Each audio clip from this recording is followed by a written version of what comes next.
Good day, everybody. Today I'm going to be showing you how to play Phase 10 Masters.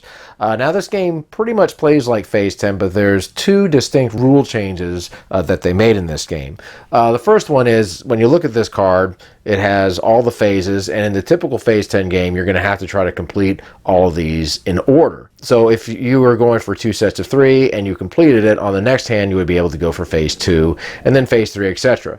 But if you were not able to complete the phase, then you would have to try to do the phase over again on the next hand. In this game, you do not have to do that.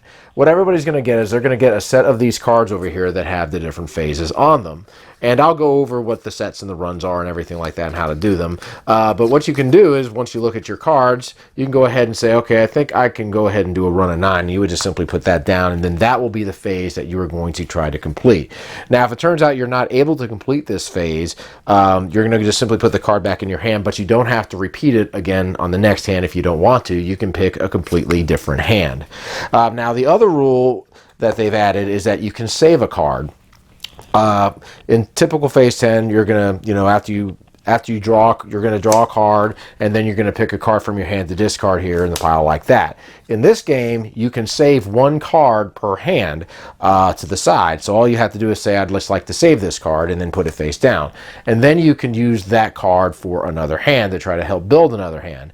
And you can do this every hand. You can save one card every hand, and then you can use one card every hand. And so those are the two major differences in the game. Now, as you look on the Phase 10 Masters card, this thing is composed of making sets and runs. Like here's 2 sets of 3, and here's one that says 1 run of 4.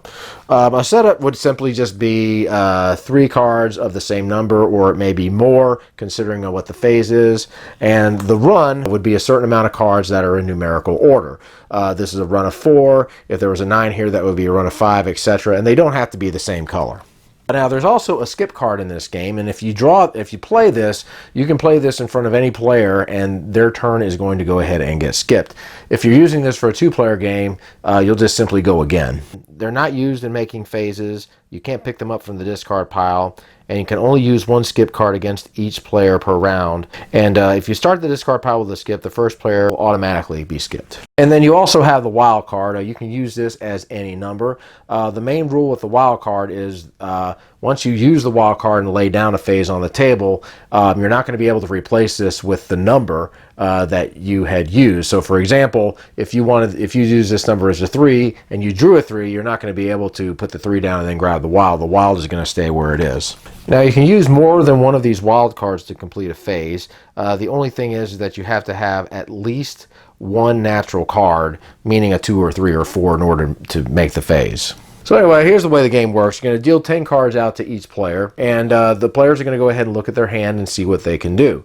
I'm looking at what I've got. I've got a couple of 11s, so I might be able to try to do a set there. Actually, I got a wild, so I've already got a set. I've got maybe a possibility of a run here with a 3, 4, 5, 6, so I've got that. So I'm looking through my phase cards over here, and I'm thinking, I think I'm going to try to see if I can do a set of 3 and a run of 4. So what I'm going to do is I'm going to go ahead and set that down, and that's going to be the phase that I'm going to try for. Now, if it turns out that I am successful in completing this phase, this card will be out of play, and then I'll have 9 cards to select from, and it'll keep going down as I make them. So I'll go ahead and look at my hand, and I can either draw from here or draw from the discard pile if I choose to. So anyway, I'm going to go ahead and draw a card, and let's see what I've got. I've got the 9, the 10, the 11, and the 12, so I've got the run. And let's see, and I actually also have the set of 3. So what I will do is I'll go ahead and place these here. I got the wild, and then I'll go ahead and place these here, and this will make the run. So I've gone ahead and completed this phase.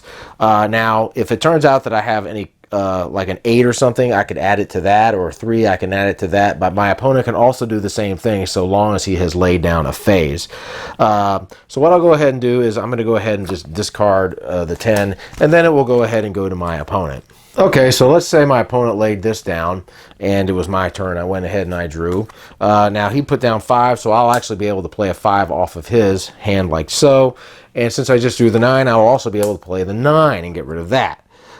So then I'll go ahead and discard. But let's just go ahead and say I'm going to go ahead and save this card. And to do that, I would just simply put it to the side here, and I would not discard it. Now, in another hand, if I decide I wanted to use this card, instead of drawing from one of these two, I could just simply draw this card and then put it in my hand and use it.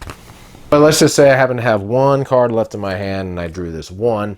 I can go ahead and put the 5 down like that and then lay down that card, and I will be out of cards, and that will end the hand. So now what my opponent's going to do is they're going to go ahead and count up the points that they have accumulated in their hand. So for any cards numbered 1 through 9, it'll be 5 points, 10 through 12, 10 points. Skip cards are 15, and wild cards are 25, and they'll just simply add that to their score. Now, if they have managed to complete their phase, that will stay here, and then they will go ahead and select from the rest of their phases on each subsequent hand. Now, the winner is going to be determined when at the end of the hand, a player has completed all 10 of the phases and has no more phase cards in their phase pile. If 2 or more players complete all 10 phases in the same hand, then the player with the fewest points against them is going to be the winner. And that, folks, is Phase 10 Masters.